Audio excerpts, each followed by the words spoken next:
Hello everyone, Vangeris here, and today we'll finally be analyzing Skyrim while talking about anything and everything in the game. More on that in a moment. As previously mentioned in this series, we tackled different parts of Skyrim's questlines and content in separate videos. Here's a reference for when we tackled what. All the previous videos go over the content within the game, so consider those videos as context for what we'll be going over in this video. I'd highly recommend watching them, as a lot of what I'll be referring to is displayed in each of those videos. As for this video, it'll be broken up in the traditional manner of my other commentaries, with the four main sections being atmosphere, lore, mechanics, and art, followed by a conclusion of the game as a whole.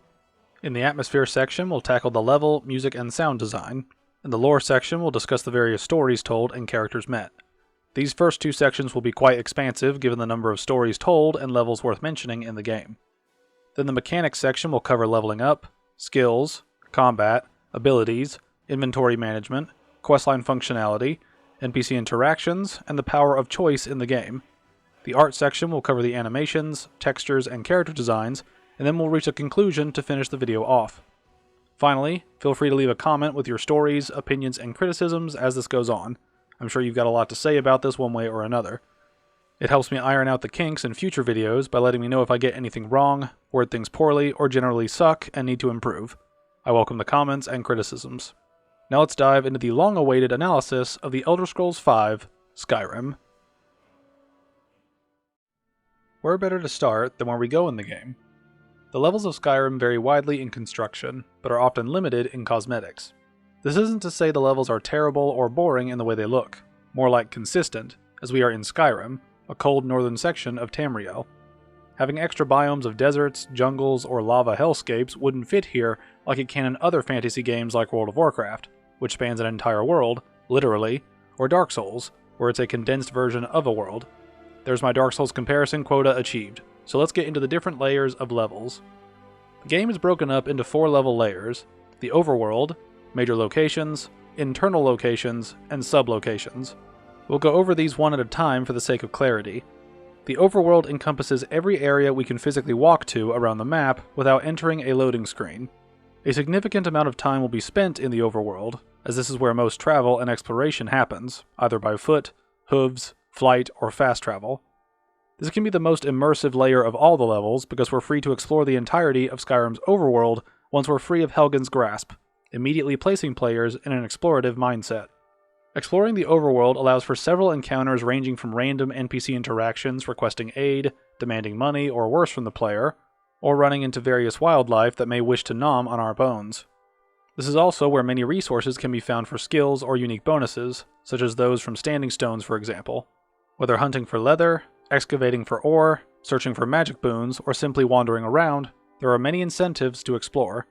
Exploration is most potent in the Overworld as we have mechanical reasons to do so, but aesthetic environments also add to the experience. Coming from Helgen to Riverwood is an early example of this, as we head through wooded areas before seeing a barrow across the river. Then we continue down the road to find a lake in one direction, and the road following a river. This then leads us to Riverwood, the small town on the river.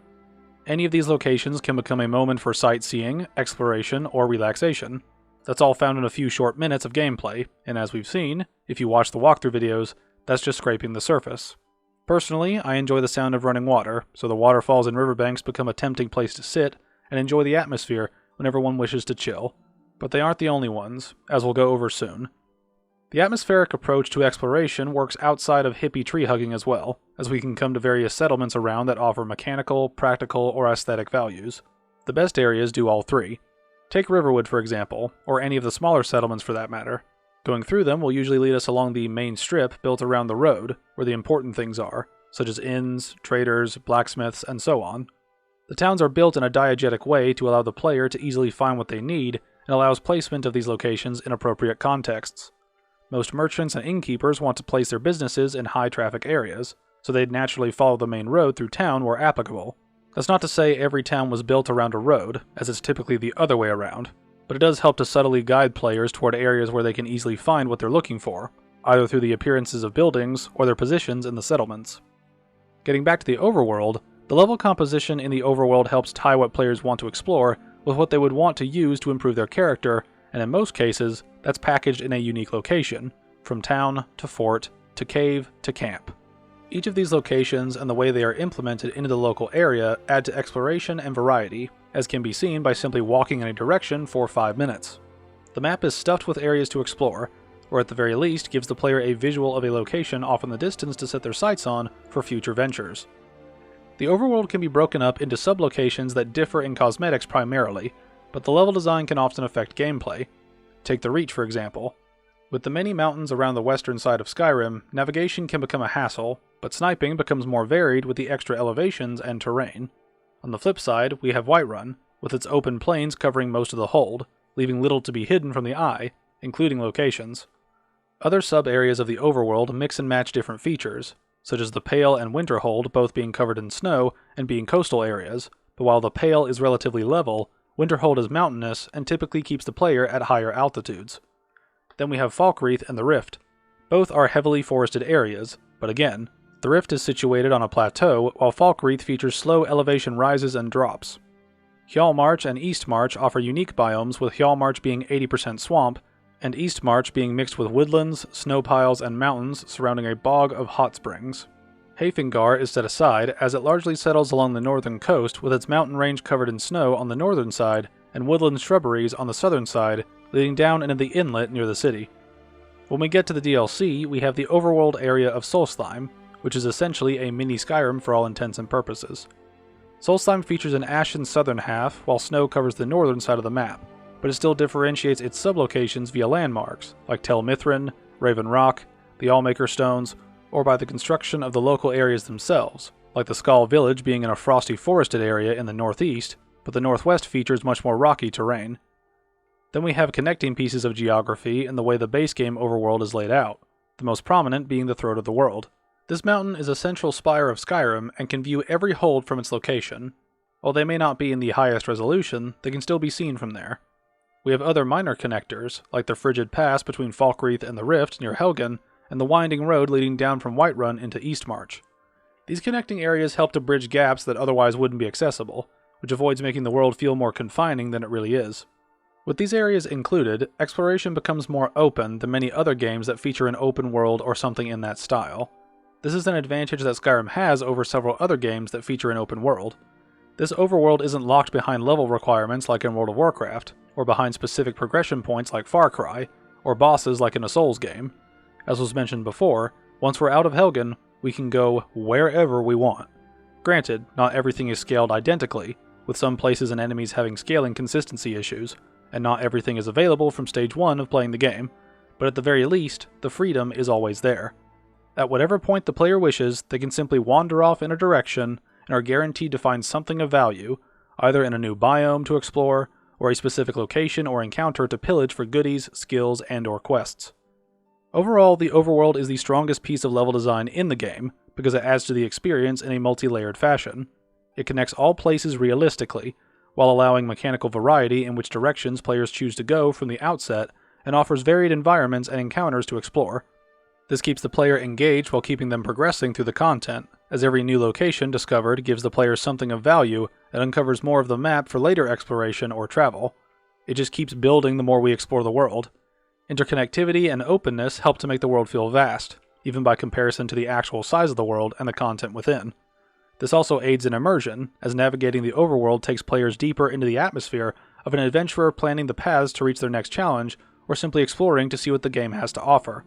As I said, the overworld is the strongest piece of level design in the game, as its openness allows for all kinds of adventures, whether for hunting resources, simply enjoying the scenery, or navigating to quest locations. Now let's get into the main locations. These are areas where several things are available within a specific location, such as the cities we have to enter through a loading screen. Whiterun, Solitude, Windhelm, Riften, and Markarth all feature this design, where it's a hub location that offers a condensed selection of player resources for quests, skills, and gear, while zoning in on the features and culture of the respective hold. This is where some of the content can become a bit underwhelming, as the lesser hold capitals, Falkreath, Winterhold, Dawnstar, and Morthal, don't have the same level of identity as the other capitals, in aesthetic or layout. They become a series of huts redistributed across the terrain as opposed to being an intricate city with internal landmarks or views that show where it's located. Sure, Falkreath has its graveyard, Winterhold has the college, Dawnstar is built around an inlet, and Morthal has the swamp it sits in, but those hardly add much to the locations themselves. By contrast, the major hold capitals feature unique layouts and aesthetic choices that help differentiate them from each other.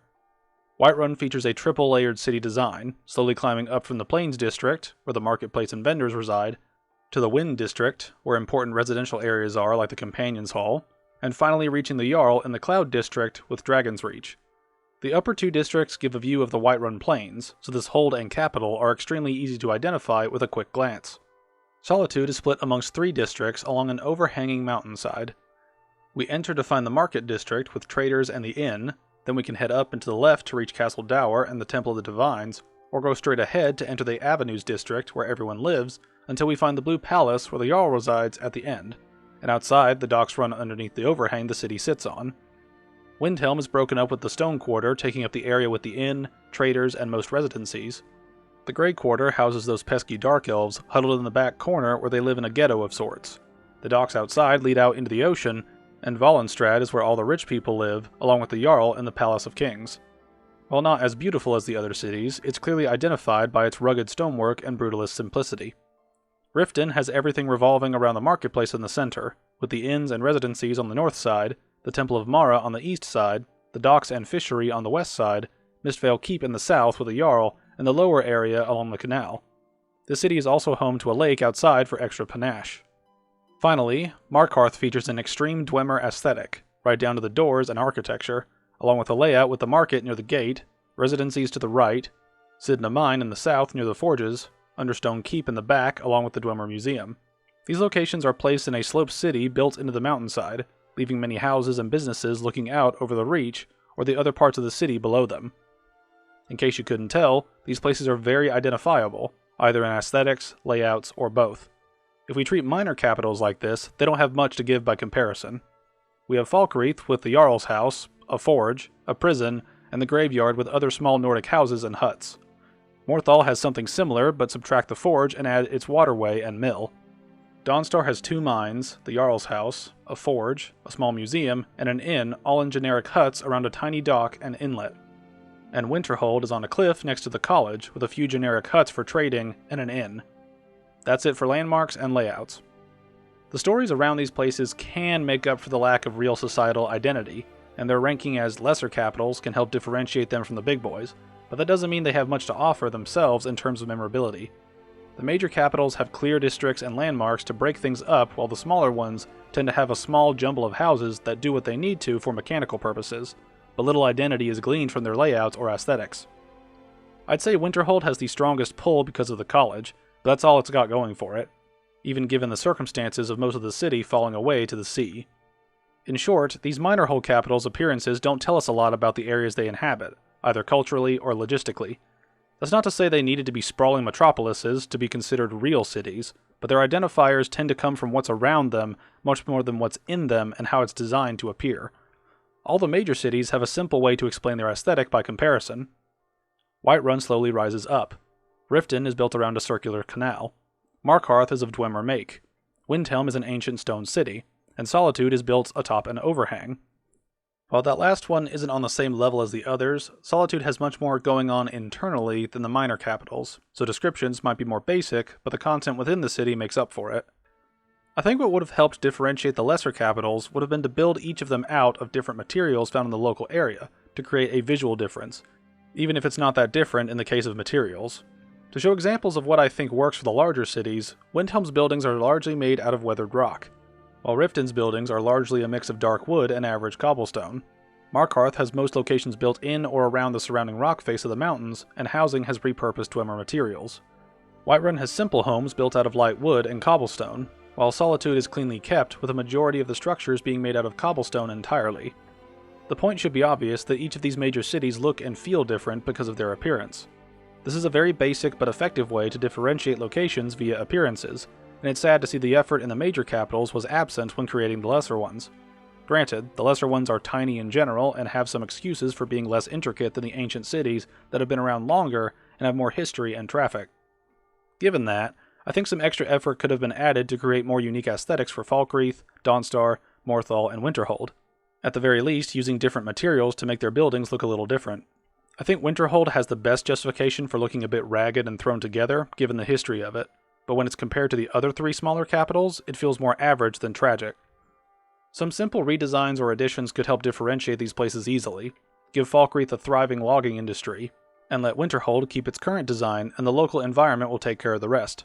As for Dawnstar and Morthal, give Dawnstar a lighthouse of some sort, and give Morthal a wooden wall, since they neighbor a marsh that holds various threats they should be aware of and would naturally want to prevent from killing the occupants of the town. Then we can identify each capital more readily without needing to completely revamp each settlement. Now we'd have a woodcutter capital, Falkreath, a recovering city capital, Winterhold, a lighthouse capital, Dawnstar, and a wooden fortress capital, Morthal. This may seem a bit unfair given how I didn't change anything about Winterhold, but the changes to Falkreath, Dawnstar, and Morthal don't only affect themselves. When we differentiate Dawnstar from Winterhold via a lighthouse, we draw the two apart from each other with that addition. With Falkreath, we draw a distinction from the other settlements that are surrounded by forest, like Riverwood or Iverstead, by giving it a major industry to support its infrastructure and justifying it being called a capital. After all, if the population of a small settlement can outnumber what is supposed to be a whole capital, we've got problems from a world-building perspective. In short, we give them identifiable landmarks or constructions that differentiate them from the other lesser capitals, while building their locations up with these changes. That way, even if the houses look the same, the landmarks around each capital can come through to individualize the area a bit more than we're surrounded by woods, or we've got a small inlet, and so on. The changes I suggested aren't the only ones that could have been made, but I think they add more to each location beyond thing that exists here, and can be used to build up the local area for various uses on the developer side of things, whether that be for lore, mechanics, or quests. Overall, the major locations, those being the major cities I mentioned, add hubs for the player to use as home bases depending on their taste, and allow varied encounters as each city has its own unique problems. Markarth is dealing with the Forsworn uprising, Solitude has a bard festival to put on, Windhelm has a murder mystery on its hands, Riften is a wretched hive of scum and villainy, and Whiterun has so many major questlines take us through it since it's the literal center of the game world, so that on its own helps to elevate Whiterun a bit more. While my personal favorite would be Riften for the scenery and schemery, Whiterun holds the most value from a quest stance. In any case, each of these areas condense resources and content for players in ways that allow them to join a culture within these cities to see what's going on in them for quests, or offer aesthetic choices for those who just want to hang out. Much of these ideas permeate through Solstheim as well, with the major locations being identified through various aesthetic and layout differences. Tel Mithrin is fungal in aesthetic and layout, with us literally rising through the stalk of the main shroom to reach Neloth's bachelor pad. Raven Rock is defined by its dock, mine, and aesthetic value as a Dunmer settlement, so things have been built under a different cultural blueprint with the layouts of some houses and other buildings compared to Skyrim. The Skal Village is a basic Nord village, but while it doesn't stand out in the game as a whole, it stands out on Solstheim because no other village exists like it does on Solstheim. Solstheim's main hubs essentially act as a leaner and meaner version of the hubs in the base game, so I have to give Solstheim props for that. Now let's talk internal locations. These are where most individual locations in the game come into play, as these include the various caves, houses, mines, forts, dungeons, crypts, and whatever other locations require a loading screen and can't be fast traveled into or out of directly. There are a few exceptions, but most of the time, these locations are like traditional levels in video games, where we go through a door or entry point, go through a loading screen, then appear inside an area with a precise layout that only lets us leave through specific doorways. These tend to be linear in nature, with some boasting more pathways than others. Just compare Dwemer ruins to individuals' houses, and you'll get an idea of the range of what is encompassed here. Given what I just said, the layouts are usually appropriate and properly scaled given what it might be. For example, a house for someone like Lucan Valerius is 2 stories from the outside, so it will naturally have stairs or ladders leading up or down between floors. The forts around Skyrim show this as well, with large staircases leading up and down along with ladders typically leading to the tops of their towers. Then we have sewers that can lead into or out of places, like the sewer entrance and exit at Goldenglow Estate, or the secret trapdoor outside of Fort Castav. There are others like this that allow for different approaches to tackling different scenarios, adding variety and options, which maintain the freedom of the game. Not everything is as open as some of these, but the game's levels will usually allow some options when it comes to dealing with threats or traversing different locations. The levels do a very basic but effective job of filling the space needed for people to live, creatures to nest, enemies to roam, or items to be placed. Granted, that's not difficult in and of itself to do, but the consistency of options to tackle situations differently, depending on variations of quest, build, and encounter, shows a strength. This helps to demonstrate how simplicity in level design can be beneficial when creating a game where freedom of choice is so important, not just for exploration, but for overcoming challenges as well. Everything is contextual, and Skyrim's levels play on that enough to allow certain payoffs given what the game expects us to do in certain scenarios, but the game doesn't lean too far into that philosophy to the point things become like a roller coaster, where everything feels on rails. I've harped on Outlast being terrible because it becomes boring when we realize that we'll have the exact same encounters no matter how we try to tackle the situations in that game, which annihilates replay value. Thankfully, not every game is like that, and while the outcomes of Skyrim's encounters often only have a handful of results, the pathway getting there is half the fun. Overall, these internal locations provide the filling of each location we see from the outside, which helps to fill out the world in a realistic way, while also gorging the world with content to engage with. Almost every NPC has a lair or building of some kind that we can search for goodies, whether that be in a cave, a tomb, a campsite, a fort, a castle, a house, and so on. They also tell the player about the people or creatures in question. Walking around a Draugr tomb looting various gold, jewels, and ancient weapons tells us how much the Nords value the sanctity of the dead and their possessions. The inner workings of Volkihar Castle details the lifestyle of the vampires within, along with their victims and minions that are unfortunate enough to become human cattle for their hunger. The goat and other animal body parts all over Forsworn camps help to accentuate the barbarism and fanaticism of their kind. Falmer settlements and warriors covered in Charis parts show the symbiotic relationship the blind ones have to their bug bros. I could go on, but we'd be here for 12 hours while I rattle off every single story told through every single location. If I wanted to do that, this video would take another year to script, and would probably be bloated by fluff that you probably already saw during the walkthrough portion of this series, or by playing the game yourselves. Now let's talk sublocations. This will be brief, as these are essentially deeper layers of levels. These can be found throughout many locations like in Dwemer cities with the different wings, questline areas where we go deeper into a crypt or dungeon, or can be another smaller area attached to a larger one. Take the Companion's underbelly for example. We already have the internal level of Jorrvaskr and its glorious mead hall, but then we have the sublocation that is the bunkhouse underneath, where all the whelps sleep, and Kodlak writes about his fuzzy fears.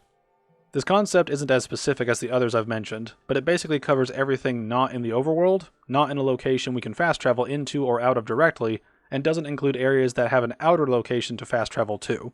Just your typical level within a level that may be within another level. Now that we've talked about how these layers work, let's get into some noteworthy levels themselves. We'll start with the main questline and how the levels affect the experience. This questline is the most likely questline to advance, so I'll be giving it special attention, also because it takes us to many major areas of the game given its status as the main quest chain. I won't be doing every questline in the way I'm about to do the main quest, so this won't take 10 hours to finish. During the main questline we begin in a pre-destroyed Helgen. This is one of the few locations that is altered by the game, and quests involved, which we'll see more pop up later. It functions well enough as one of the towns of the game, and showcases several design philosophies that can be seen throughout the rest of the game. We immediately have a room to loot various goodies from once our bonds are cut, so we learn early that looting will be common and useful for different purposes. We can also experiment with the mechanics of different builds as we come across more gear. As mentioned in the first video, by the time we reach the final area with Stormcloaks or Imperials, we now have access to every build type, letting us customize our playstyle almost immediately. This is followed by showing us the differences in fort designs and cave systems. The fort has clear pathways, with doors and structures filled with people, while the cave system houses a natural water flow and pests like spiders and bears. While they aren't everything found in caves or forts in the game, the level layout mixed with the enemy placement highlights the difference in experiences we can have while exploring, even with just a few enemy types.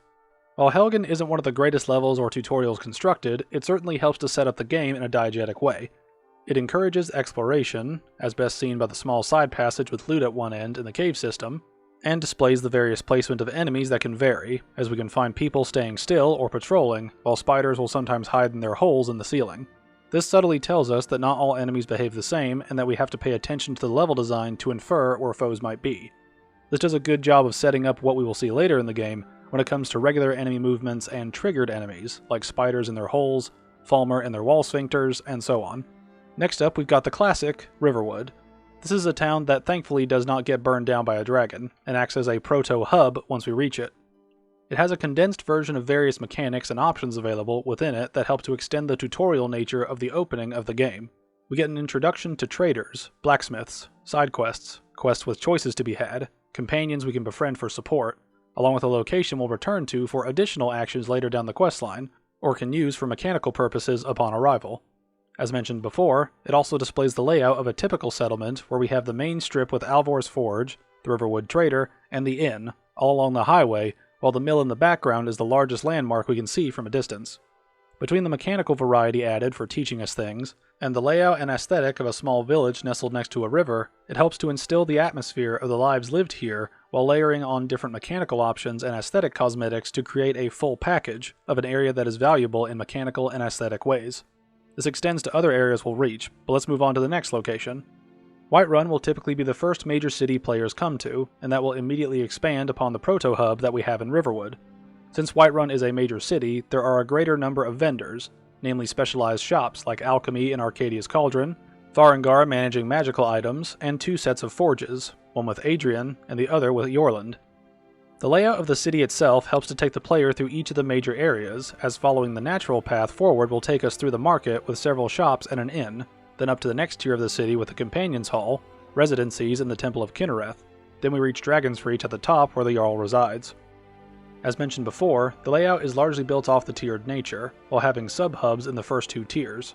The city opens with the main strip where we can find a smith near the gate for easy access to blacksmithing, and we have a player-owned home just between the forge and the market, placing it in an optimized position for player convenience. The market gives us several different vendor types, including a general vendor, vendors for food, jewelry, and alchemy before we head up a tier. Then we reach the next sub-hub where we find a temple on the left and the Companion's Hall on the right, giving us access to a major questline early in the game. Within these 2 areas, we see a layout that continues the consistency of main pathways, where vendors or important places will be, while allowing for residencies to take up the extra space behind or around said areas. Shortly after returning to Riverwood, we'll get the Golden Claw quest, which leads us into our first barrow. This takes us through several tutorials for puzzle solving of symbol doors, Draugr waking up out of their graves, traps, their deactivation and usefulness. A mine with a pickaxe allows the player to learn mining mechanics. We're taught claw doors and their requirements. We see typical rewards at the end like a beefy enemy near a chest and a word wall with a shout to unlock. Then we round things out by finding a secret passage that either loops around back to the beginning of the level or takes us outside so we can easily move on once we've completed the location. All of that is crammed into Bleak Falls Barrow, and many may forget exactly how much the level design affects when it comes to crafting tutorials. Compare this to the tutorial of the original Modern Warfare, and you'll see what I mean. That tutorial is largely based around the idea that a SAS soldier needs to learn how to shoot, which is diegetically ridiculous as we should already know. The tutorial there should have started at the CQB test, and the player learns to shoot through playing that section. Skyrim, on the other hand, has other characters mention using tools, but doesn't confirm or deny that we can use said items effectively or can't. It leaves it open whilst allowing players to learn on the go, keeping the player progressing and keeping engagement up, as we're actively moving through a quest while learning these things. Getting back to the barrow, all the tutorials in it are naturally laid out along the path through the barrow, and this isn't restricted to just this area. Many barrows and other locations offer a mix of traps, puzzles, and unique combat encounters with various enemies and challenges to overcome, while hiding loot in many a dark corner for the astute looter to find. Again, this all adds to exploration and gives players that little dopamine hit every time we look around a rock face and find a small chest or urn with a few valuables inside, or we solve a puzzle and can continue. The puzzles aren't the greatest, usually being the same mechanical process of learn symbol order, then use symbol order, but they still offer a small bit of satisfaction upon completion given what they lead to. The next area we'll discuss is the destroyed watchtower near Whiterun. While this would technically be a retread of Helgen, it does add that we'll come to areas well after their destruction sometimes, so we need to keep an eye out for hazards because of that. Afterwards, we'll be forced out into the wide world as we work our way to Ivarstead. Multiple pathways are available, but no matter which route is picked, we've got overworld navigation to handle. This takes us through the forests of Riften if we take the carriage route, or through the snow area east of Helgen through a mountain pass, or we can follow the road east out of Whiterun and follow it into a shortcut area that leads to the plateau Ivarstead and the Rift sits on. Once there, we find it to be a quaint little town like Riverwood, but then we start climbing the 7,000 steps up to High Hrothgar, and we see the world grow bigger and bigger as we climb in elevation. This level becomes more frigid as we go, throwing a few challenges at us along the way, as we wind around the throat of the world to reach the Greybeard's home. We'll also find tablets along the way that speak of the history and relations of men and dragons. As mentioned in the first video, these tablets pace the climb with lore in between smaller encounters with pilgrims and animals we'll run into along the path. This allows the level to encourage exploration again, as we'll be looking for the emblems around the area for lore. Near High Hrothgar, we get a good view of the surrounding world, hoping to cement that centrality of the Throat of the World, as well as seeing the old structure itself. In its halls, we meet the Greybeards, and then go outside to learn the Whirlwind Sprint shout using the random gate they have here. This little addition isn't helpful mechanically for trying the shout out, and I have no idea why they'd put this gate here since the result of the shout should be to lurch forward, not to do it within a certain amount of time. This is one of the examples of some levels not making sense from a mechanical or aesthetic perspective, which detracts from some of the other aspects of the levels they tie to. Next up is Ustengrav, another crypt that will throw new traps at the player, but largely functions the same as the previous barrow encountered. This level is unique in that it leads to a large cavern with several places to explore for goodies, including the Become Ethereal shout. It also shows a shout-related challenge in the Whirlwind Door, which requires the player to sprint at the triggers that open the doors and use the Whirlwind Sprint shout to get past them before they close. The hitboxes for the doors can lead to a few issues, but retrying doesn't take much time or effort. The final part of this area has statues rise out of the water, which looks cool, but doesn't do anything beyond look mystical. We'll find our customary backdoor shortcut, and we'll head back to Riverwood for the next location of interest.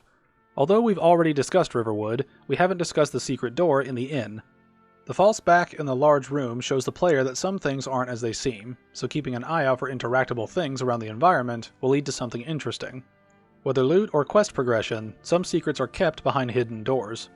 This little area behind the door also acts as an expansion of Riverwood as a location, because it adds an alchemy station and an enchanting table to the town. This means we have a general trader, a blacksmith, an alchemy station, and an enchanting table all in this little town. This helps differentiate Riverwood from other small settlements because of these options, but most cities outweigh it in terms of the scope of what is available by comparison. This adds to Riverwood's usefulness, but it becomes redundant mechanically once we have a major city unlocked with all the same resources and more active vendors. This does add to the world from a lore and characterization perspective though, as it shows Delphine has had a little workshop where she's been working on her blade machinations, and now we have access to it as well. This would be an instance of the lore adding things for the player's convenience in a way that makes sense within the universe, as having more options is usually a good thing.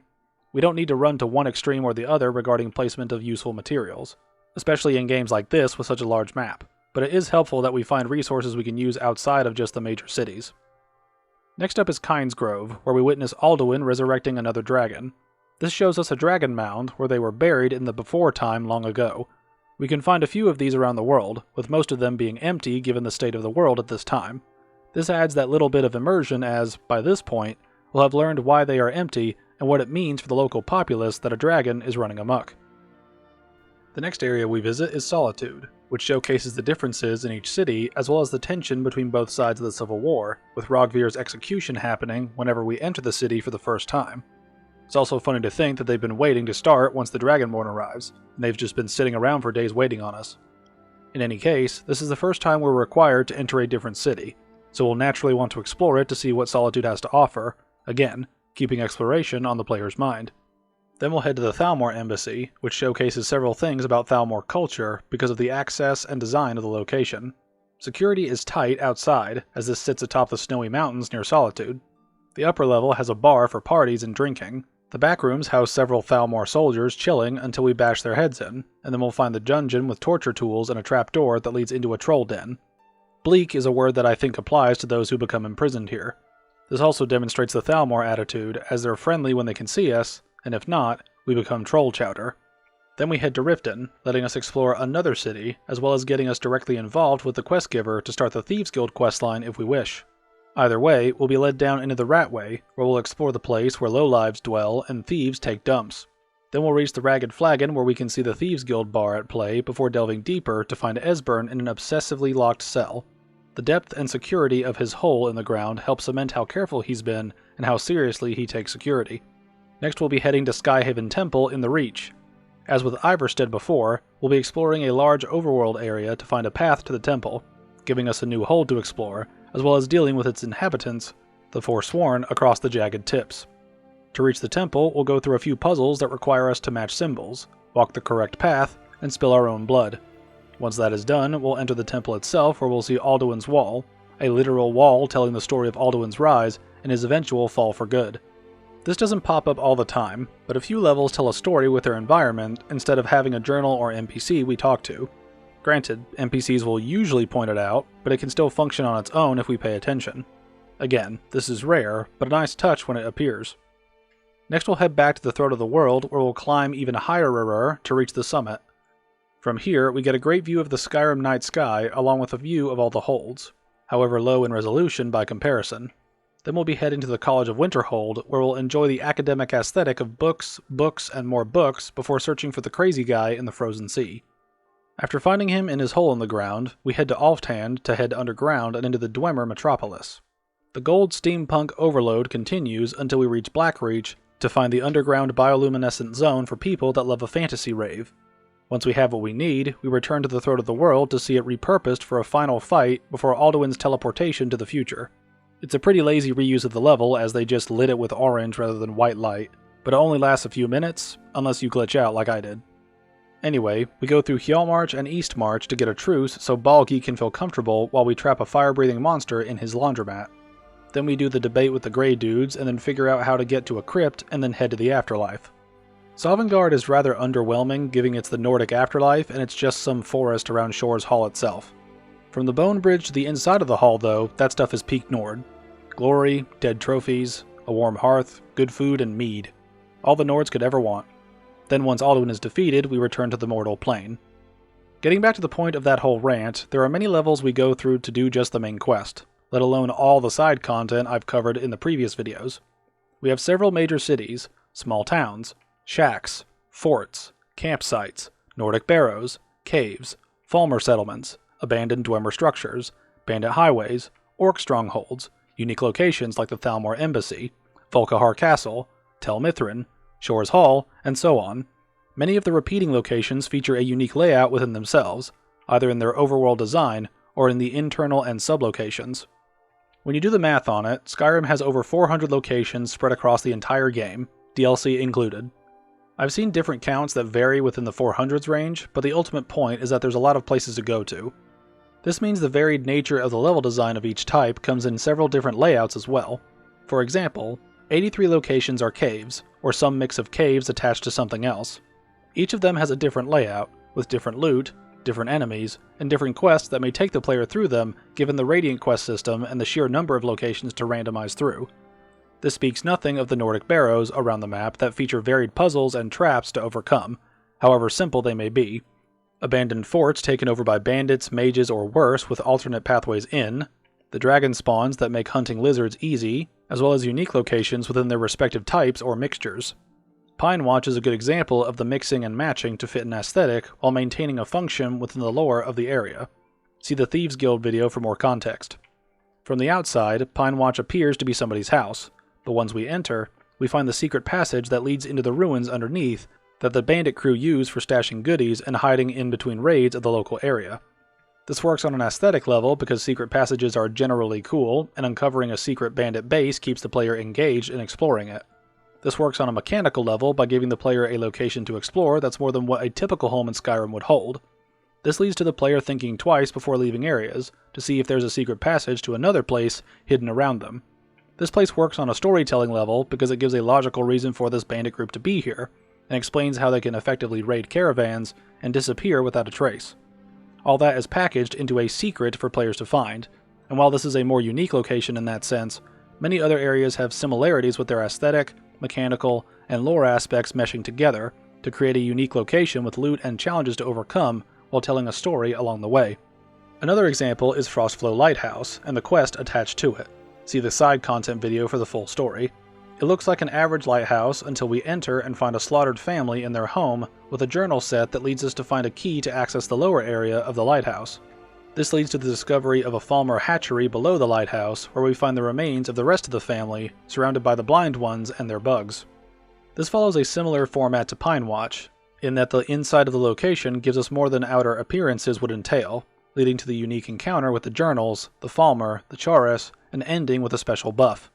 Again, this is a unique area within itself, but it remains consistent with the others in terms of giving the player a layered experience, mixing a unique level that ties aesthetics, mechanics, and lore together to make the place feel more real and keep the player invested in some way.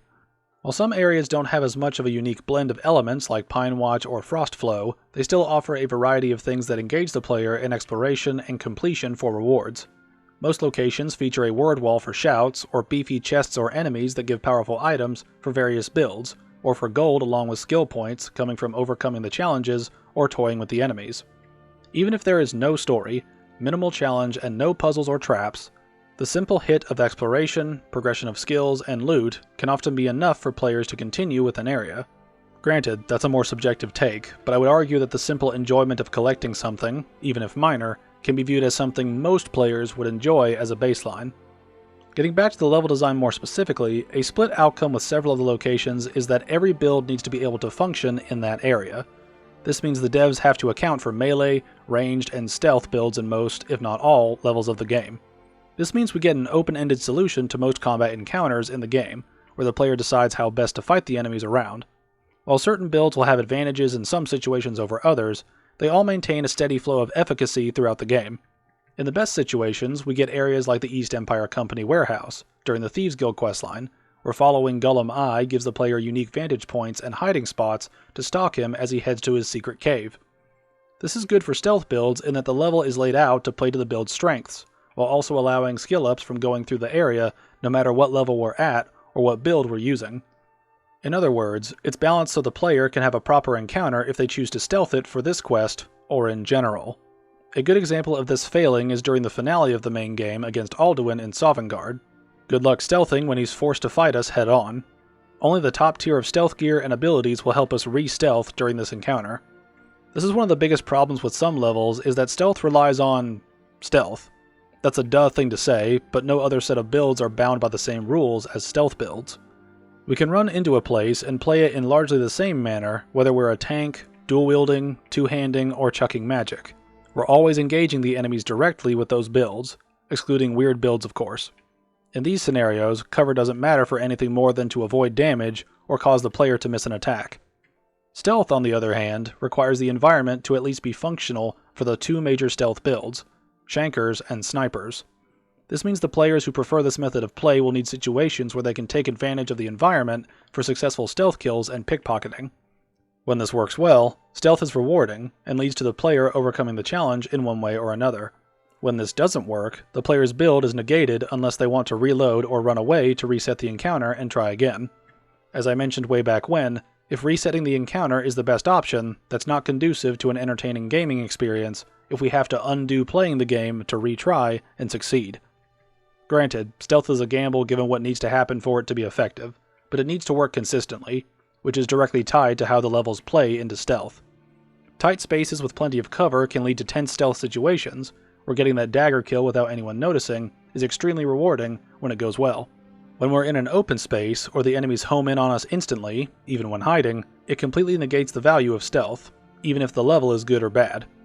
I'll go over this more in the mechanics section, but for now, I'll simply say some of the levels will not be helpful to stealth builds unless we have the absurdly good stuff like top tier sneak gear or invisibility. Getting back to the point I made earlier, the positive side of several levels is that most builds can tackle them in the way that works best for them, whether for tanks, dual-wielding berserkers, two-handing chads, or throwing ice shards or electricity. While these builds have a simple setup of face enemy head-on with X weapons and abilities, it still works given how the levels are laid out.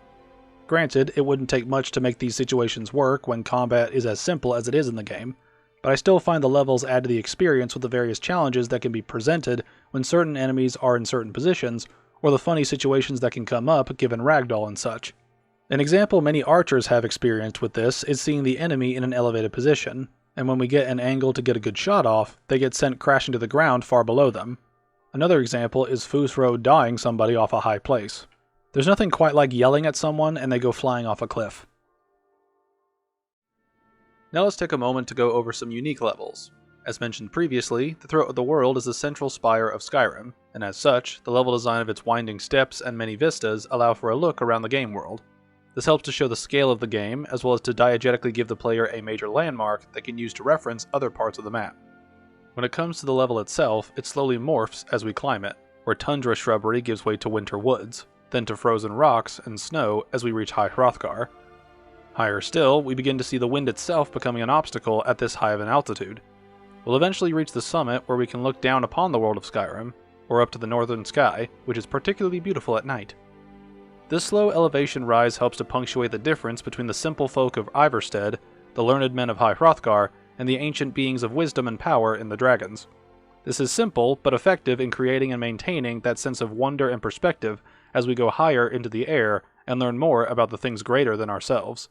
Granted, this also happens when we delve deeper into the deeper places of the world, but I would say that's a reverse example where the surface level is normal, while going higher or lower leads to discovery of ancient and powerful beings and civilizations that have a much larger impact on the world than what the common people believe. Speaking of the deep places, we'll talk about Blackreach next. This large bioluminescent cavern is a sort of sub-hub where we can reach different Dwemer ruins around the world. This level tells us about the Dwemer by its construction and layout, as they went up into the world, but also went deep enough to create an underground society all their own, at least until their disappearance, and the Falmer took it over. Now it is a darkly beautiful but eerie place where death lurks behind glowing shrooms, whether by Falmer or Dwemer design. It helps to illustrate the ability of the Dwemer in constructing whatever they wanted, wherever they wanted, as well as giving access to several other Dwemer levels that highlight their technical proficiency. This goes for all Dwemer levels, as far as I'm concerned, but this area and Nachardak are two great examples of what the Dwemer can do, at least from a level design perspective. Between Blackreach's options and Nachardak's water level shenanigans, it's clear the Dwemer were creative, calculating, and a bit eccentric in their designs. To shift gears, when it comes to some of the alterations to levels that make them unique, the Civil War questline shifts things around for places we already know, although the changes are minor and are not permanent most of the time. The Battle of Whiterun highlights the destruction of war when defending or attacking it, as the city has homes on fire and outright destroyed afterwards. It also holds some challenges to overcome regarding how we lower the drawbridge when attacking it. The destruction also comes with the battles for Windhelm and Solitude, as pathways have been blocked by barricades and rubble, and many piles of burning wreckage are everywhere. While these are obviously placed to accentuate the conflict, they do appear more as war assets in a video game than actual diegetic debris in the game. I mean, what are some of those wreckages in Windhelm and Solitude supposed to be? Nothing is here in the base game, unless we're to assume people built small huts just before the attack and were unlucky enough to have them destroyed afterward. It's obvious these are just burning debris assets the devs plopped down into the levels to make it feel more warlike, but the copy and paste is blatant. On the positive side, several buildings do have fire coming out of them or have wreckage on them, so it's not all lazy, just most of it. There are some small areas that are unique in their design, usually dealing with their relevant questlines and factions. The Underforge in the Companion's questline is a prime example. While its name is comically uninspired, all it needs to have is a place for 3 totems of Hircine and a basin for the werewolf blood ritual. After that, it doesn't need anything else, as this isn't the meat hall or training ground. It's just a place for werewolf rituals and council among the circle, so it doesn't need any excessive amount of detail in its design, layout, or cosmetics.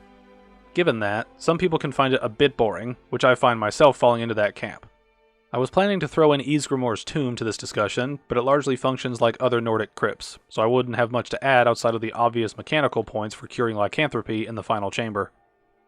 The Dark Brotherhood sanctuaries offer a rare chance to see a home base customized per the Brotherhood's profession, with flags of the Brotherhood's mark everywhere. We see it destroyed via flaming rainbow goop once the Penitus Oculatus arrive. We see a new one turned into a level to explore and survive traps in. Then we see it refurbished as a proper base. It's a weird cyclical thing that I find kinda cool, especially during the destruction of the old base, where everything's burning down and the wreckage after the carnage. Then we have one of the few levels on a decently sized ship where we board the Kataraya. Cutting through crew in the cargo hold and crew quarters before finding a bar, then finding the Big E's master bedroom says a lot about what goes on in the Emperor's vessel. Imagine the drinking contest that must have happened for the Empire's Secret Service, at least until we cut several of them down. The College of Winterhold comes next, as it feels very much like a scrunched down Hogwarts, with the students in one tower, the teachers in the other, and the main building housing the Arcanium, the Archmage's quarters, and the hall for training and such. It even has its own restricted section with the Midden, and the occult stuff that is available down there with the Daedric Enchanter and the Augur. Apart from the college itself, there aren't many levels during the college questline that offer much beyond what we can see in other places. We go through crypts, forts, and caves like in other areas, but a magical twist is put on things every now and then, like with the Sarthal amulet letting us break the wall to progress, or the areas containing the Eye of Magnus changing based on progression. Mazulft offers a new puzzle at the very end of it that can be engaging, but it's much like other Dwemer ruins with some Falmer showing up for variety. The magical map is a cool detail, but that's hardly anything to really praise or criticize since it's just a glowing map on the wall. Labyrinthian is a bit of a step up from other ruins because of the overworld layout being quite large by comparison to other crypts, and the intersections holding places we don't typically see inside ruins like this, like a dragon mound, magical doors that require certain spells to progress, and the annoying voice draining our magicka. I will never get over that. It's like a boss in a Dark Souls game that disarms you every few moves. Moving on to the Thieves Guild content, they get a few levels that are unique either in concept or structure. Take their base in the Ragged Flagon and the sewers. No other area in the game is built like this, and it offers a unique shortcut back to the surface through the graveyard in Riften, along with capturing the sewer aesthetic with all the running water, and the grate providing light from the town market above. It makes me wonder how clean everything is, but that's besides the point. They have a treasury and a training area, while everyone chills in the main cistern with their beds, or goes to have a drink at the flagon.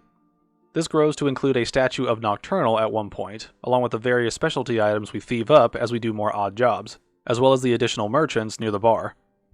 One of our first major jobs takes us to Goldenglow Estate, where we can explore a small island with a sewer loop that can lead us in and out of the main building. This is surrounded by island paths for the patrolling mercenaries, with the bees living on the other end of the island. Nothing amazing for the level design on a mechanical level, but the loop into the building and back out of it helps with the flow or progression through the level, if we even choose to take that path. Honningbrew Meadery has something similar, where it's a mix of typical areas in the distillery and main shop, but the underground section with the pests and hobo add an extra layer for variety and story functionality. Next up is one of the levels I've mentioned already, the East Empire Company Warehouse in Solitude. As I said before, this is one of the better levels where a quest takes us inside and expects us to stalk an NPC to a hideaway. The reason this works so well compared to other levels is the fact that the devs crafted the environment to let us bypass the guards while keeping Gullum Eye in our sights. There are pathways that lead up onto the shelves and openings behind cargo that lead to Brinewater Grotto. They're just a few pieces of the level itself, but add that extra layer of strategy to stalking the Argonian. It's a very simple thing in itself to have these exist, and I wish more levels had that extra layer for stealth builds. Next is Nightingale Hall, which is effectively the Batcave for the Nightingales. While it resembles many a ruin, the craft of the final room where Carlia pleads with Nocturnal has a unique enough identity of its own to warrant a mention. Granted, it's just 3 pillars connected to the main space with the Nightingale symbols around, but there's nothing that's really necessary to add to improve this space, especially given how long it's been since the Nightingales were at full strength and were here. Getting nearer to the end of the Thieves Guild questline, we'll reach Erkenthand, which houses a typical Dwemer level, but with more unique traps like the rotating flame sprayers, as well as the alternate paths around some of the Falmer within, like the pipes above. The last subsection of this level features an incredibly unique location in function and look, as we have the Falmer statue of the before time and the mechanic of the room filling with water until we can swim up into safety through the roof. While the level itself holds much of the same content as other caverns, the devs found a way to use it in a unique way, rather than player spawns at point A and then has to walk to point B to leave. The little shift with the rising water helps to differentiate the level from other moments we find ourselves in caves, which I think helps to make that set piece more memorable in the long run, even with such a simple change in dynamics. The final area of the Thieves Guild questline takes us through the Twilight Sepulchre, which is one of the most unique levels in the game. While it starts out in a similar fashion to other crypts, we eventually traverse the Light Trap Room, where touching the light burns us just like going to the beach turns me into an albino sausage. It gives us a unique trap to overcome, while keeping with the theme of being one with the shadows, as it were. The rest of the area is standard crypt, but the Light Trap and final area are the highlights, and not just because we see a goth hottie at the end. The final chamber being hidden is a good use of a level to accentuate the unseen matriarch idea that Nocturnal represents. The room itself is simple, with the altar in the center and symbols for the phases of the moon on the ground that helps with the aesthetic, as well as mechanically telling us which agent we are selecting for Eben Booby's different boons. Coming to the Daedric content, several of the levels tied to them vary wildly in aesthetic and execution. The first half of Azura's quest takes us to a sinking fort to find her star, then the second half places us inside a soul gem, complete with crystalline decorations throughout the inner dimension of the gem. There's nothing that dynamic in the area except the fact that it's crystalline to an extreme, but it remains memorable because of that simple difference. Boethia has us bring a poor soul to her shrine to kill before she gets all her followers to fight to the death to be her favorite. Then we go kill her previous favorite in a bandit camp. Clivicus Vile does something similar, where we run into Barbas on the road and he takes us to Vile's shrine in a frozen cave. Then we go to another frozen cave to grab an axe for him, and we return to the shrine. These levels don't do much to add to the quest beyond a place to do a thing, so many players would find their levels forgettable, even if their stories are engaging for one reason or another. Hermaeus Moro's quest takes us anywhere, as we need all the blood samples we can get. Then we open a giant Dwemer box to find his book. This is the most open quest of the bunch, but there aren't any levels to talk about besides the Dwemer lockbox, so there it is. A giant Dwemer lockbox. What's there really to say about it? In all seriousness, it is interesting to think of what caused the Augma Infinium to be locked inside a Dwemer device. Sadly, we don't get anything from the box itself to tell us how, why, or by whom the book was placed inside.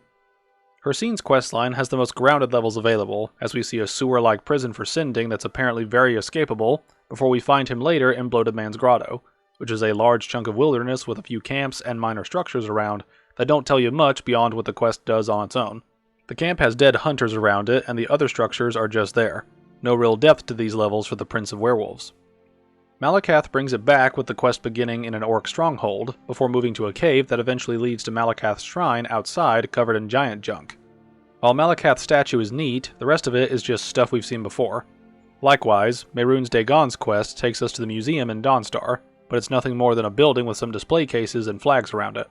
While what's in the cases, what the flags represent, and the quest itself has some interesting lore, that doesn't mean the level is memorable when tied to it or in isolation. What is memorable is the shrine to Dagon, where we reforge his dagger on an altar and find a bounty of loot inside.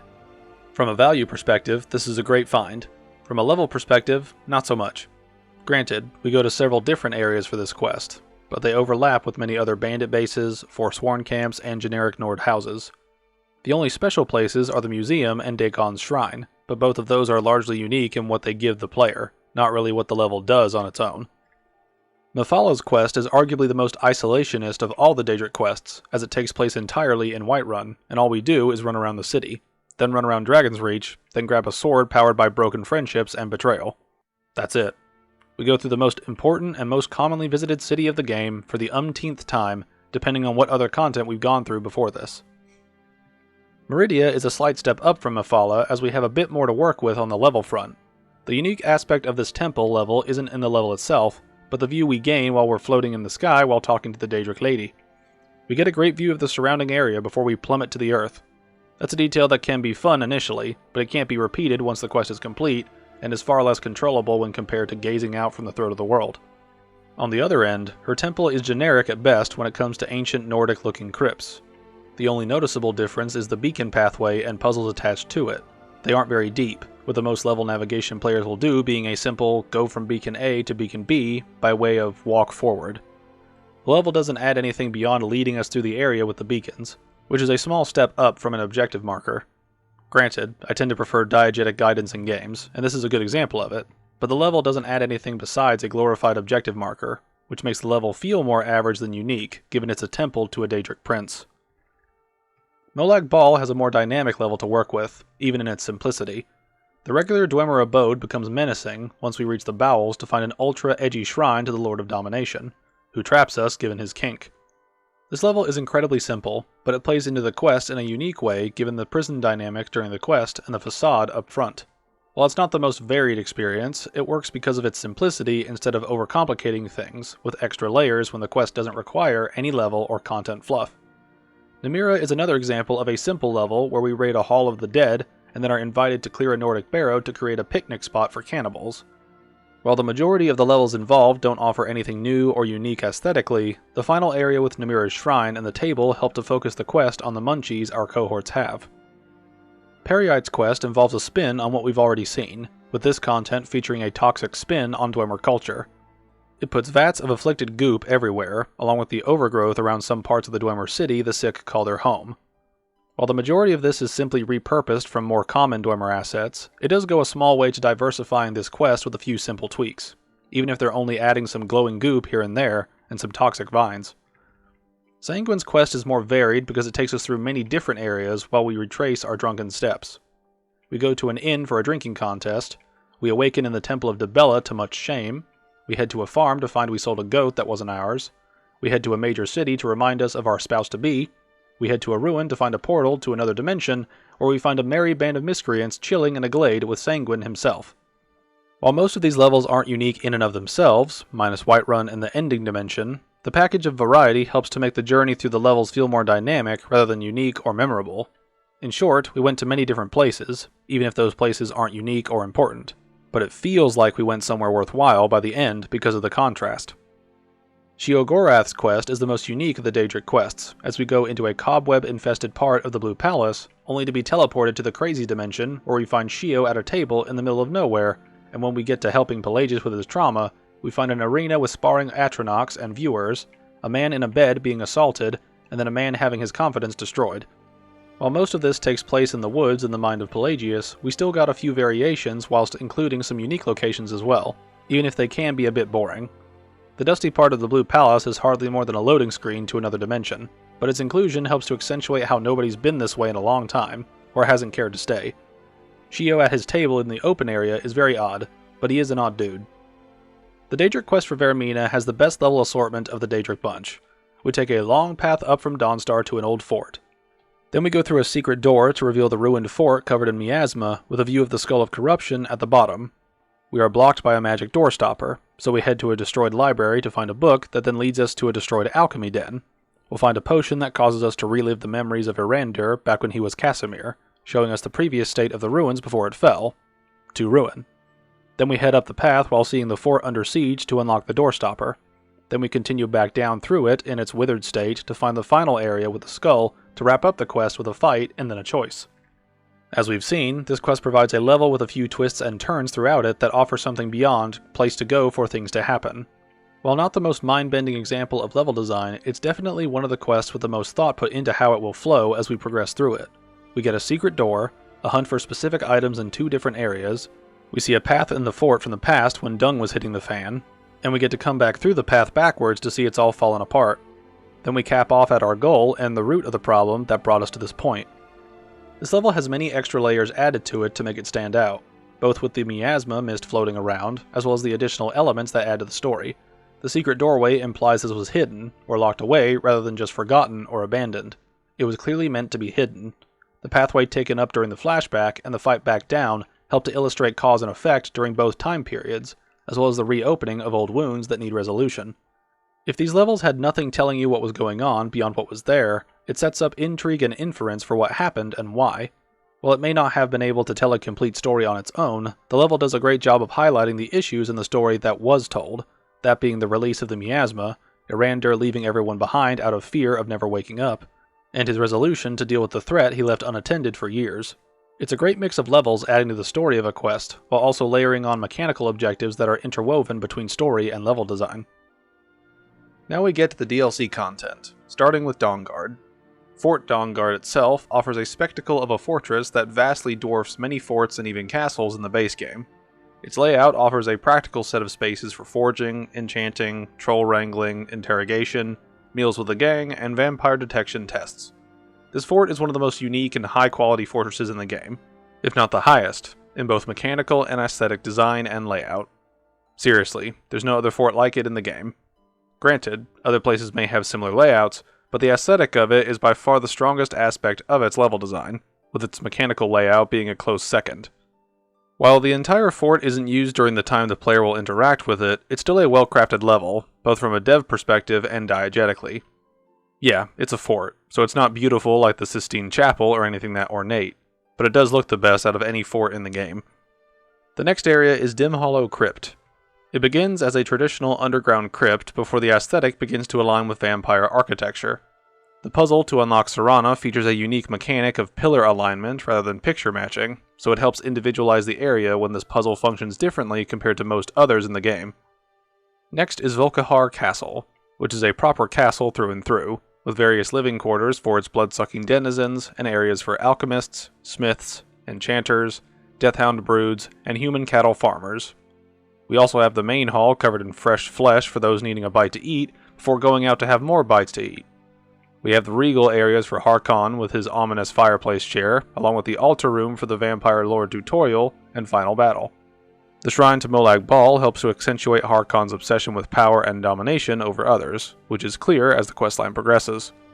Volkihar Castle also houses the dock underneath it and the ruins within that lead us to Valerica's garden. The garden's disrepair helps to remind us of what Serana's family once had when it was tended by an immortal master gardener. The moon dial also offers a unique puzzle, this time using arithmetic to place moon symbols in the proper place to complete the dial. Or you can just spam interact. That always works. Then we go through more bloody ruins of the castle to reach Valerica's lab, complete with everything a necromantic alchemist would want. Before we jump into the Soul Cairn, we'll talk about Redwater Den and Four Bears Holdout. Redwater is the first crack den that we can willingly enter in the game, revealing a skooma operation powered by the fountain deep within. While this level isn't unique in many individual parts, it serves its purpose as a drug-making house powered by magic vampire juice. The fountain is the obvious highlight, given its appearance as a blood-spewing ritual in perpetual motion. Four Bears Holdout is a little odd, as it's a fort built inside a cave, with its aesthetic looking very different from the typical Nordic ruins, forts, or dwemer spaces we see in other caverns. The only major definer is the magic prison Dexion is locked inside, but otherwise, it looks like an asset from a different game given its visual differences in architecture. Now we can get into the Soul Cairn. This level is simultaneously one of the most interesting and one of the most boring levels in the game.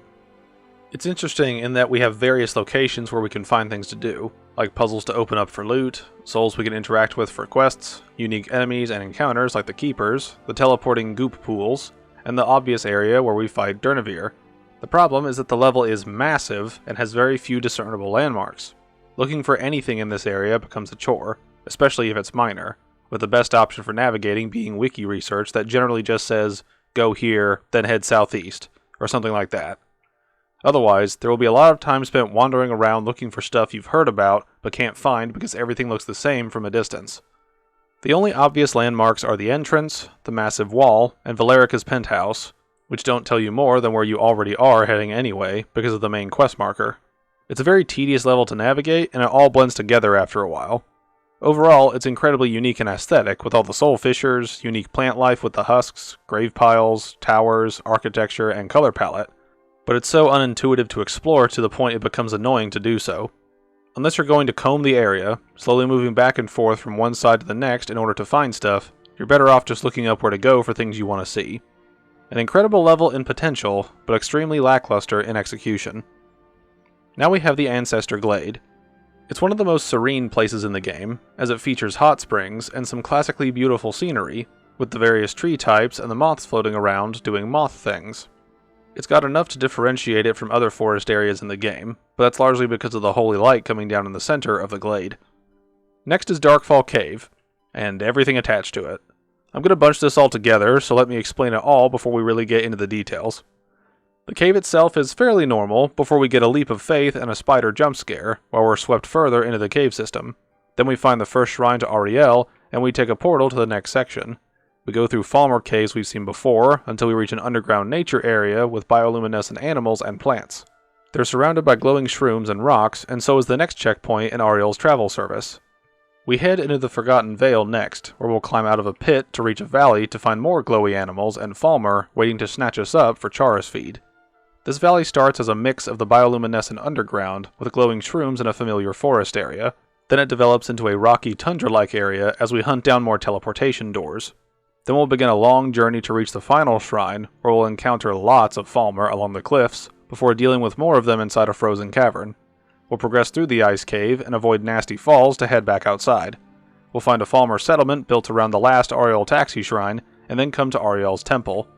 The temple opens with the water puzzle, if you can even call it that, which leads us into the dilapidated ruins of the inner sanctum. Rubble and frozen Falmer dot the area, with fewer unlocked doors around for loot and progression.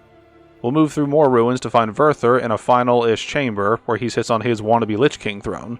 Forgive him, Arthas, for he does not know what he does. You will always be number one.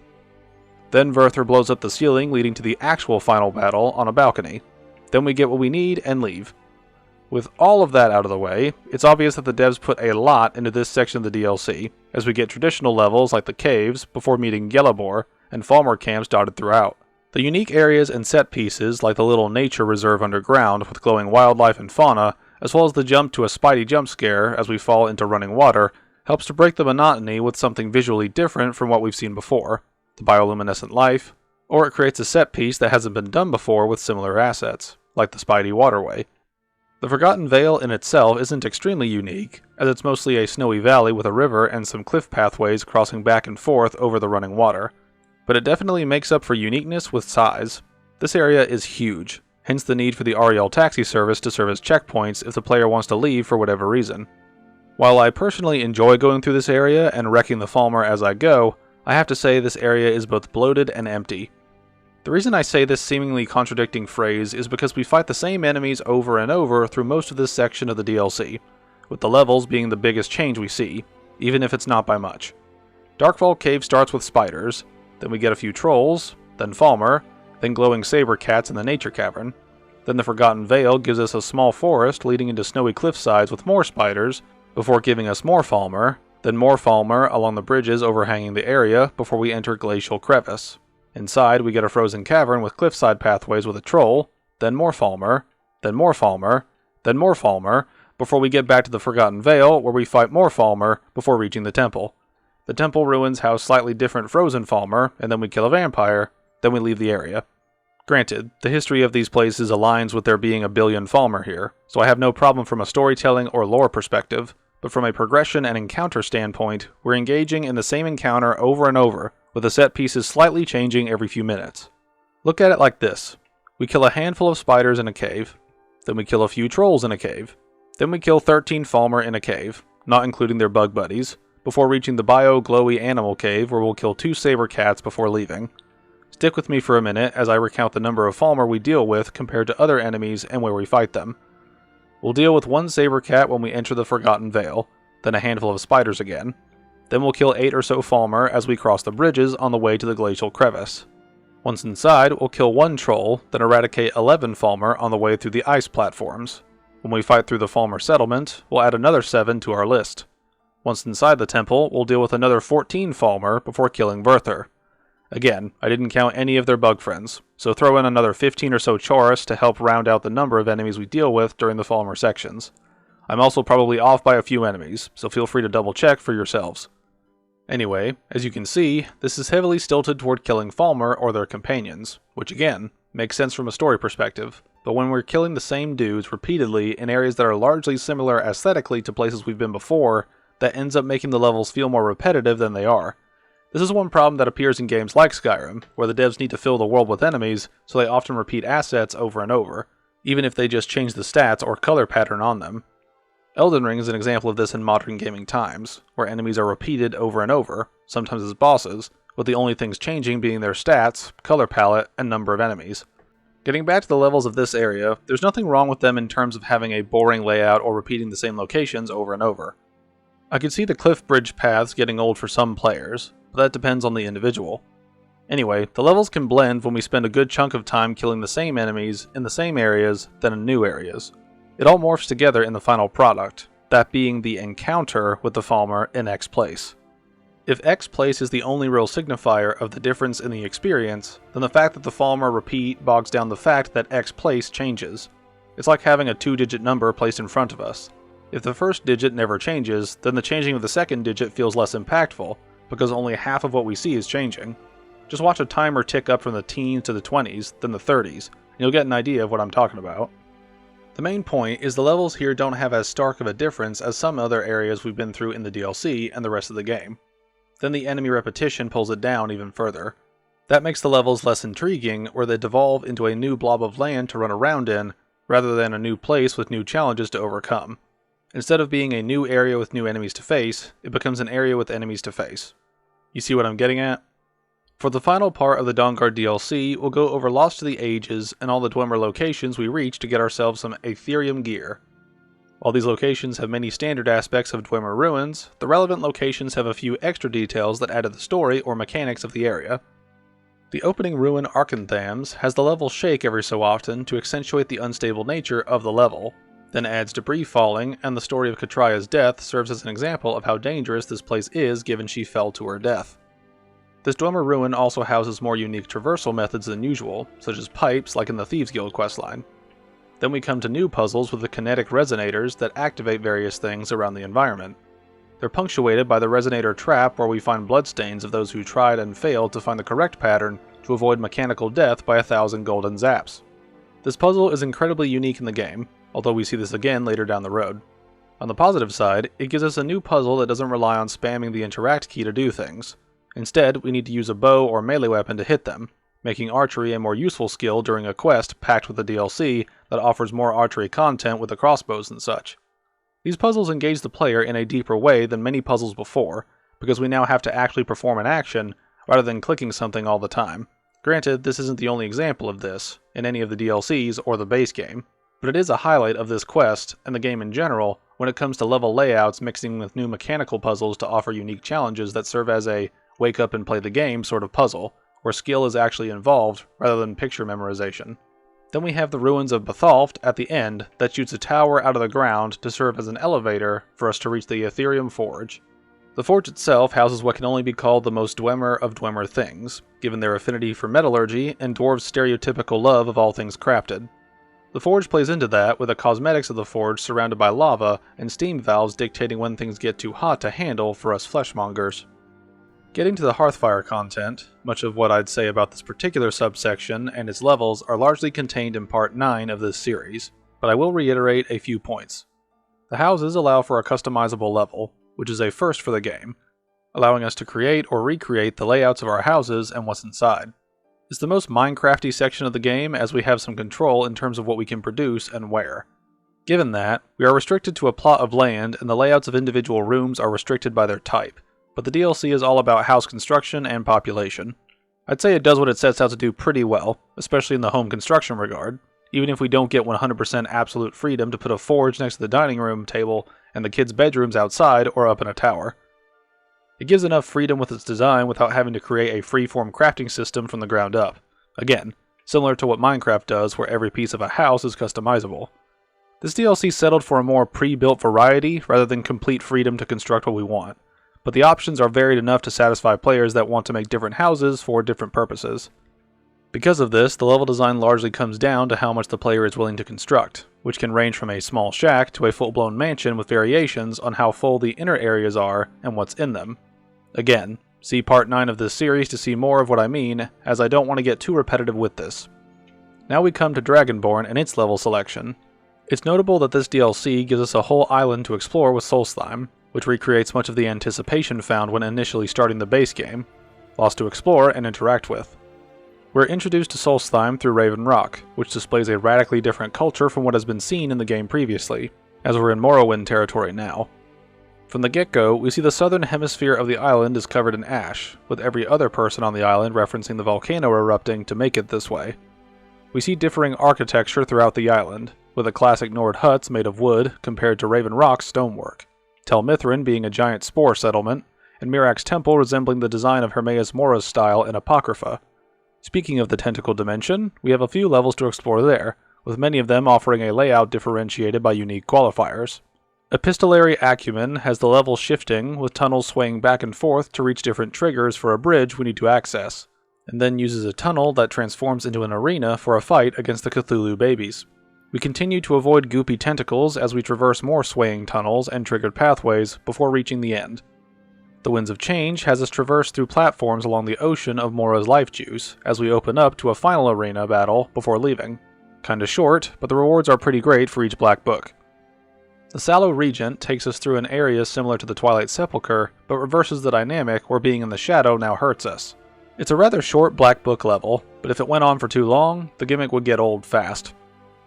Untold Legends gives us an optional chapter for loot and enemy killing if we wish, or we can bypass it to reach a larger area with several alcoves to check for interesting books for knowledge or loot. Then we almost reach our goal before the tunnel sways to direct an enemy toward us. The Hidden Twilight has us fight through several areas to reach our reward, with this book having the most chapters of them all. Apart from that, it's not very different from the other Black Book levels except in number. Filament and Filigree takes us through a gauntlet of enemies and Poisonous Darkness to reach its rewards, which I would say is a bit underwhelming given how short this book is by comparison to the others. It's just spawn in, defeat enemies nearby, earn reward. I would have liked more out of the level, but that's just me. The finale of the main DLC questline in Waking Dreams has us complete a puzzle to match books with a picture corresponding to their titles. Then we go through a few arenas until we use a dragon to reach the final battle with Mirak. The arena we face him in is consistent with the rest of the aesthetics in this dimension, even if the final area isn't impressive in its own right. Moving on, we'll find several areas affected by the ash, usually resulting in some places being buried completely, like High Point Tower, and others needing excavation to get to anything worthwhile, like at Kolbjorn Barrow, where the level changes over time as more of the crypt gets dug out. We also get expansions on things we've seen before, like the various Allmaker stones being similar to the skill stones found in the base game, but carrying more story weight as they tie into Mirak's control of the people of the island, and we shatter the structures around them once we learn a shout. We get Dwemer ruins and their eccentricities augmented by Nachardak with its steam pump puzzles that raise or lower the water level to allow traversal in different places at different times. We get Nordic barrows with new puzzles and features, like Bloodskull Barrow with its special Greatsword Energy Slice puzzle door, that's a string of fun words, and Valok's Tomb housing a sacrificial pit to open 2 paths, a puzzle relating to specific weapon strikes, 2 half-claw keys to find and use in 2 different spots in 2 different ways, and timed platform traversal and navigation. A lot of twists and turns to make the old feel new given the different puzzles and mechanical challenges to overcome. Certain quests lead us to unique parts of levels like the Stalrim source with tons of ore to mine, the various treasure chests being dug up to find all Deathbrand's things to lead to his crypt, and there are several more that I won't go into because I've already covered them in other sections, and by now, I hope you get the gist of what I'm saying about the levels in this game. Overall, the level design of this game features a wide array of places to fight, places to chill, places to explore, and places with challenges and puzzles to overcome. While the game may be simple in its construction for 95% of its levels, that's not necessarily a bad thing. Simplicity isn't the enemy, as sprawling levels can become problematic when you clutter them with too many paths to choose from. It all comes back to execution, and Skyrim's levels do a solid job of giving the player places to explore that offer varied environments and encounters that fit within the context of the places we find ourselves in throughout the game.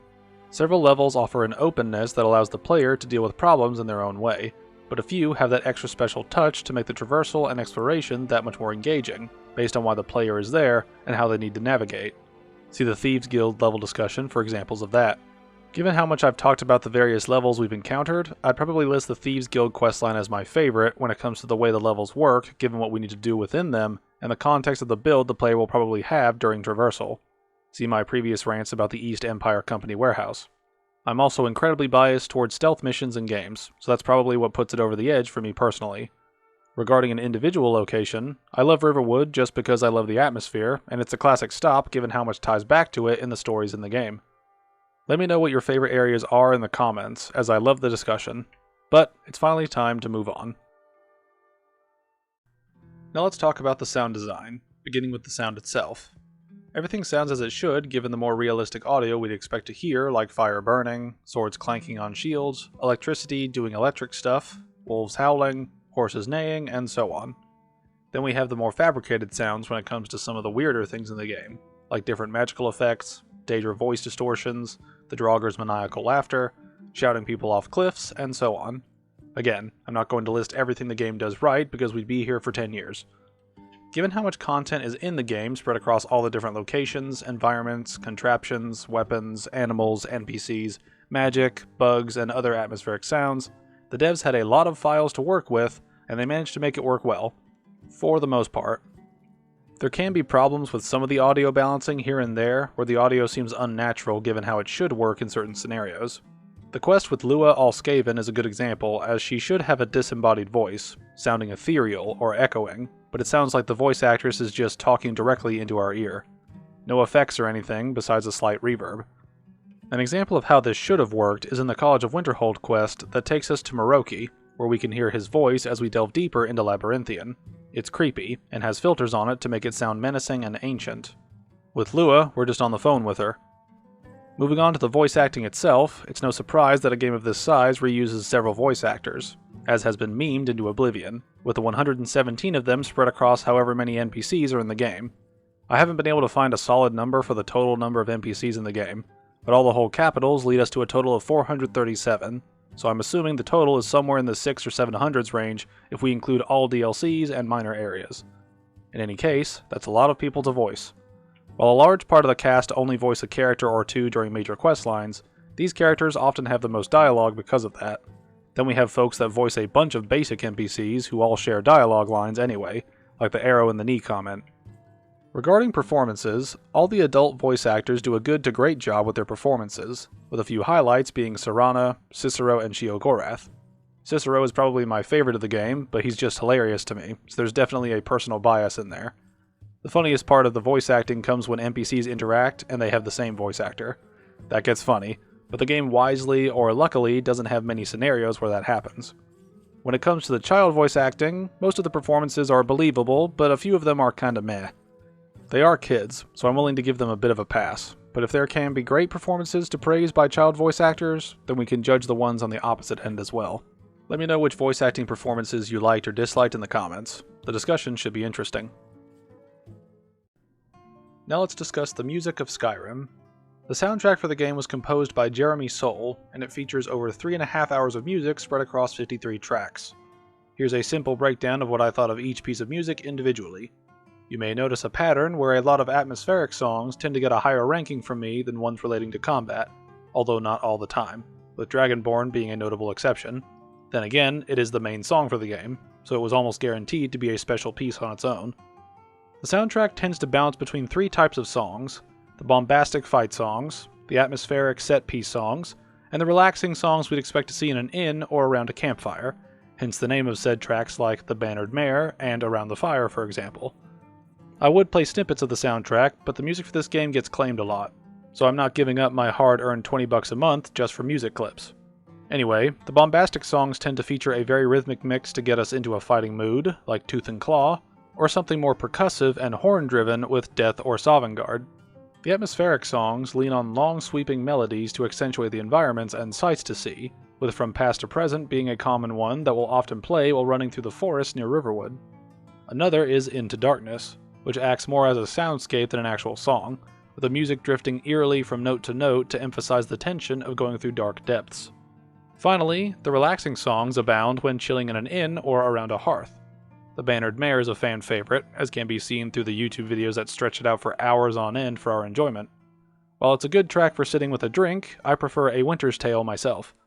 These tracks help to highlight safety, comfort, and peace in the areas they play in. Each type of song helps to focus the player into a frame of mind that fits the environment, those being a time to fight, a time to explore, or a time to have some mead. Now to get to a major criticism of the soundtrack. A lot of it blends together. When I mentioned that we have 3 types of songs on the soundtrack, I didn't say that was a good thing. Many songs almost act as stand-ins for each other, offering little beyond a different melody or rhythm, but they still lead to the same emotional space. While I have a great time listening to A Winter's Tale, The Bannered Mare, Out of the Cold, and Around the Fire, they are totally interchangeable to push us as players into a mindset of peace and quiet. Another example involves Into Darkness, Silent Footsteps, Death in the Darkness, and Silence Unbroken. They are almost the same piece of music, as they all use the ominous atmospheric vocals or ominous extended low notes to highlight the uncertainty of the situation, with little modifications to make them slightly different pieces of music. Then we get bombastic tracks blobbing together like Tooth and Claw, Death or Sovngarde, and Steel on Steel. Granted, they don't overlap as hard as the Darkness songs, but they don't offer much besides new melodies to convey the same message as before: it's time to fight. The soundtrack even pilfers the opening piece with One They Fear, using a very similar structure to Dragonborn. I hope you're beginning to see what I mean when I say the soundtrack blends together after a while. Now, on an individual basis, I believe each song is at least decent, as you could see from the ratings I gave each song, so I don't consider this a bad soundtrack by any means. I do believe it's far more bloated than it has any right to be, and that ends up bogging it down on isolated listens outside the game. And despite what people may think, a soundtrack needs to be both good and appropriate for the project it's tied to.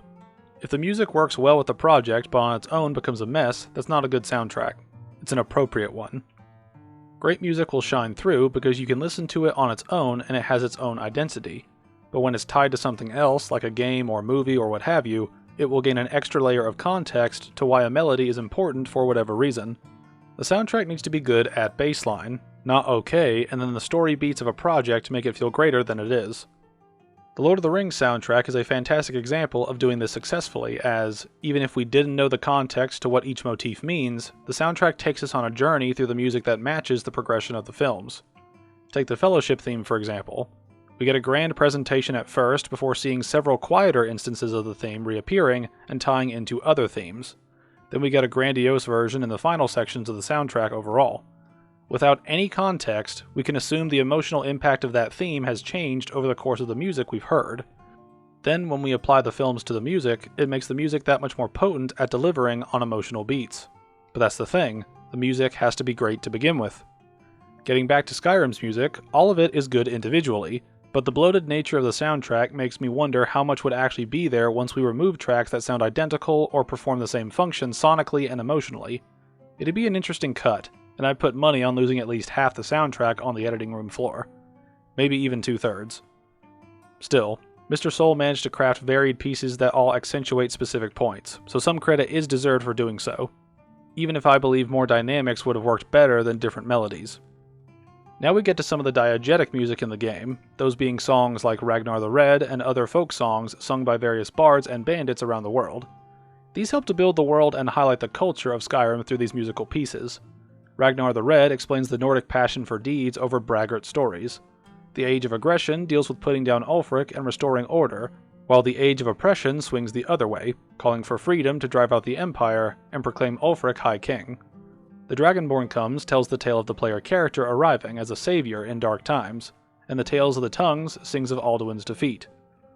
All these songs are performed in a similar manner where a bard plays them for onlookers, including the player, sometimes for gits and shiggles, and other times through player request.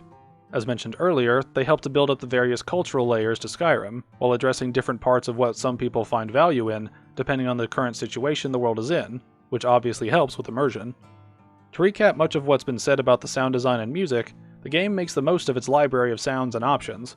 The voice actors splitting between several different roles is admirable, if a bit copy and paste, and the music helps to build the atmosphere the way it should. While in isolation, these elements can be underwhelming and sometimes repetitive, that's hardly noticeable when playing the game itself, or at the very least, it doesn't do any major damage to the experience overall. With that, let's move on to the next huge section to tackle.